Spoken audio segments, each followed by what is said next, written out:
Hello YouTube, so today will be part 4 of our rebuilding the lab.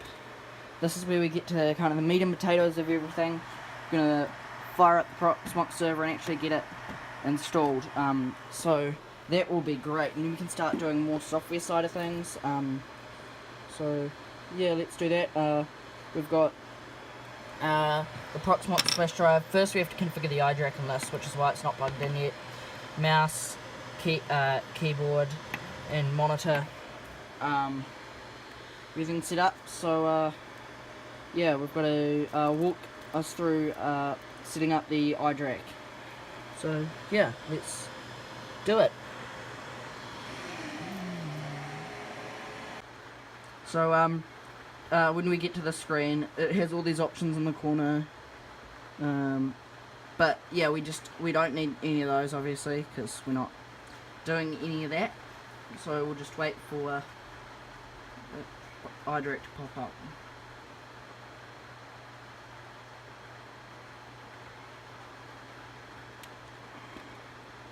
So it's about to pop up here. So that's the Control R for RAID.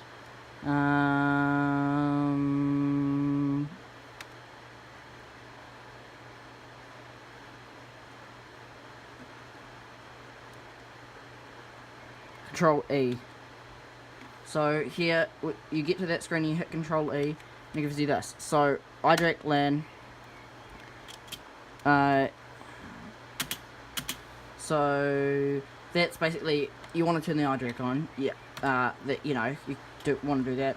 IPMI over the LAN. So that's basically when we can get all the stats about the server and all that kind of good stuff on our LAN network. Then we gotta go into the next setting, which is setting up all the ports. So this is dedicated, which if you have there's two types of iDRAC in Dell servers. The first one is set that is an I can't remember what it's called, but anyway, the first one has just no external ports, and you can't access the like the screen and the keyboard remotely on it, so that's basically a waste of time. Yeah, and iDRACs are so cheap for at least the 10 series servers that it's not worth it to get anything other than the Enterprise, which has the dedicated NIC. So that's why there's this option there. So you can dedicated, shared, and dedicated kind of thing. So shared just means it shares the first networking port of the server. Yep, this is all read-only stuff. So VLAN, I don't need to set up the VLANs because I'll put this on another VLAN, or like on the management VLAN, but it will be it won't have VLAN going to it because that's a security risk kind of thing. Anything that you get trunk VLANs to is basically a security risk, so I don't really do that unless I have to. iDRAC name, so that's the name of the iDRAC. So if you have it on DXP, this is what will show up and all that.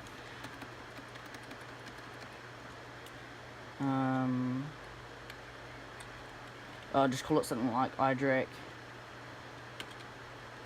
1. Domain name from DHCP. Domain name, we don't need all that. Now this is where the actual kind of network setup happens. So IPv4, you want that enabled. So that's the encryption key.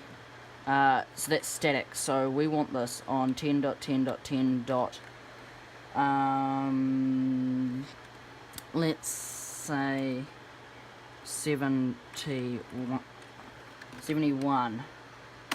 Pretty sure I don't have anything else in that.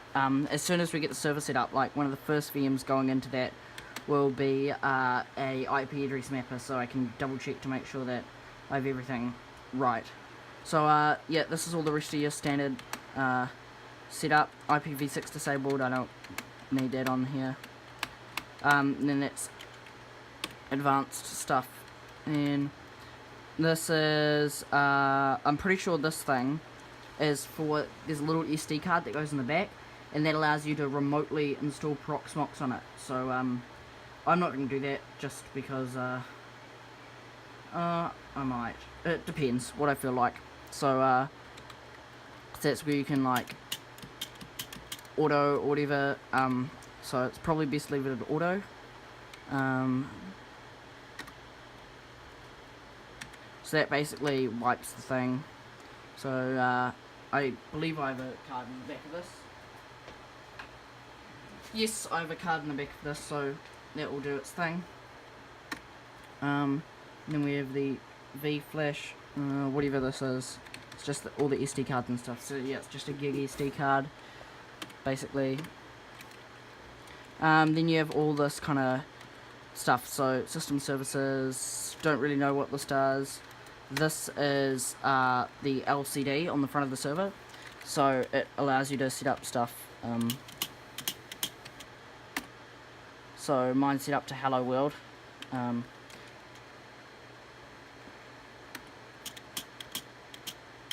So you can set that up to whatever you want.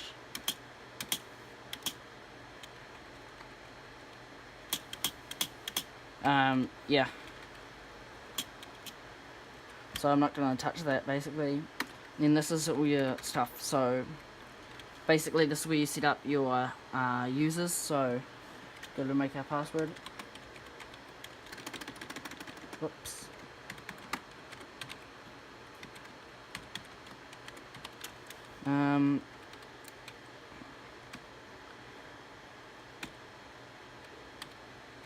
So yep, that's all good. This is if you want to reset it, and this is the logs. So that's basically if it goes over temperature, under temperature, when it comes back to normal, if the lid gets lifted off, all that kind of sensory data stuff that is happening on the server will pull up there. I'm not going to wait for that. So yeah, this is the iDRAC setup, and then we go save changes and exit. And so now that will be all set up. We can actually grab a cable when it reboots and plug it into the back of the iDRAC. Yeah, so this is gonna boot to Proxmox. This is the old Proxmox, so yeah. So I've decided I'm just gonna do it at the server. It's just easier. Make sure I don't need to mess around with like Java or whatever for a little while, so I can just get this video done now. So yeah, this is the iDRAC connected up. It's just going into VLAN 70 like we set here. I could put it on this blocker switch, but you know, don't need to. Then this is the USB with Proxmox installed on it. Mouse, keyboard, because Proxmox requires mouse and keyboard to install for some god knows what reason. Why? Just make it keyboard. So yeah, we're gonna turn on the server and then we'll do everything on the screen. So now let's actually install Proxmox on the server again. So power it on. We gotta wait for it to boot up, and then I believe we have to press F11, which allows us to select which bootable device we want, and obviously that's going to be our USB, so yeah. Yep, so F11, and that's the boot manager for that.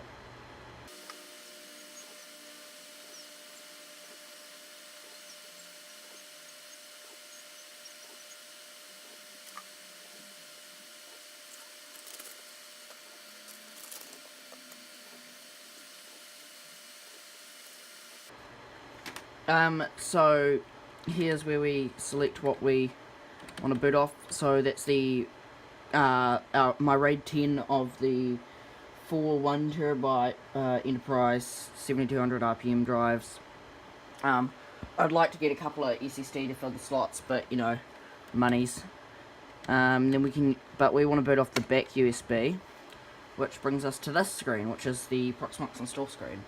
So we use, for this screen we use the keyboard, so we want to install Proxmox.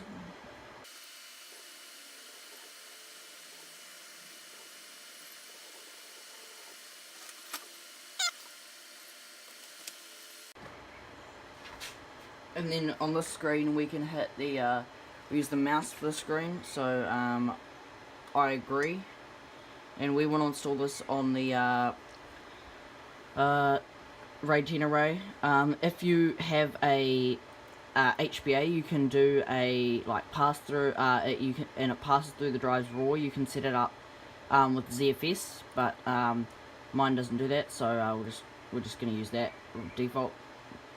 Next, and I'll enter in my stuff. So it's New Zealand.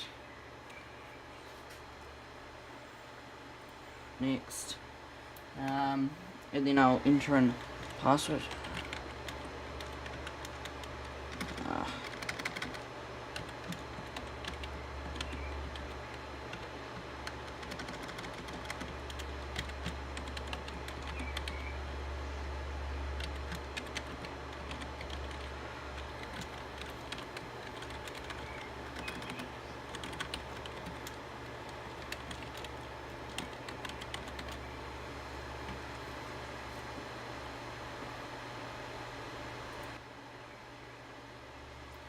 And then once you've done that, it brings you to this screen. So this is where you choose all your stuff. It's worth noting that this is really hard to change once you've got it set up. So you should, without reinstalling. So we're going to go, number 1 is going to be our management interface. I want to bond, I think 1 and 2 for the management interfaces, and then 3 and 4 for the general network kind of stuff.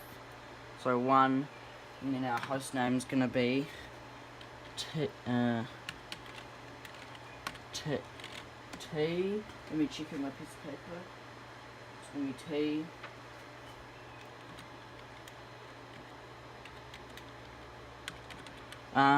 And then our IP address is going to be 10.10.70.30 255 10.10.70.1 10.10.70.1. Now I'm gonna go check this to make sure I've got that right. I know I have extra stuff in here, so I'm gonna go check that. Yeah, so I worked out it's I've got the dashes in there, so it's tservo1.lan. I would like to get another one of these, another 610 auto and run them in a cluster, because then if I did muck up that, I could just move the VMs over to the other one and just wipe that server and, do it again. And there's advantages where I can, if I need to do a BIOS update on one, I don't have to have a bunch of downtime and all that. But yeah, so we'll let this go and yeah, get back to you.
So it's finished. Now we just gotta hit reboot, and it'll do a reboot.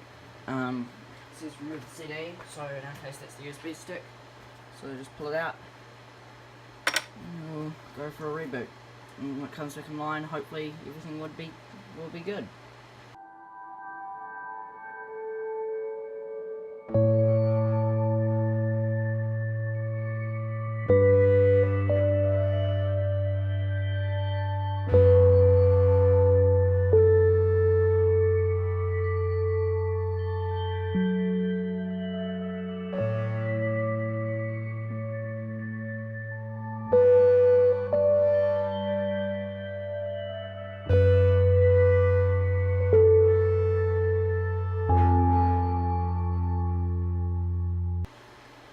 And here we go. Can't really see that if I just turn up the brightness there. Oh, it's really hard, but basically over here it says welcome, the IP address, and then we've got a login. So yeah, thanks for watching this video on how to install Proxmox on a server. The next video will be on actually doing like some basic config, and then we can start setting up some VMs. So yeah, thanks for watching. Leave a like if you like the video, subscribe if you want to see more like these, and see you next time.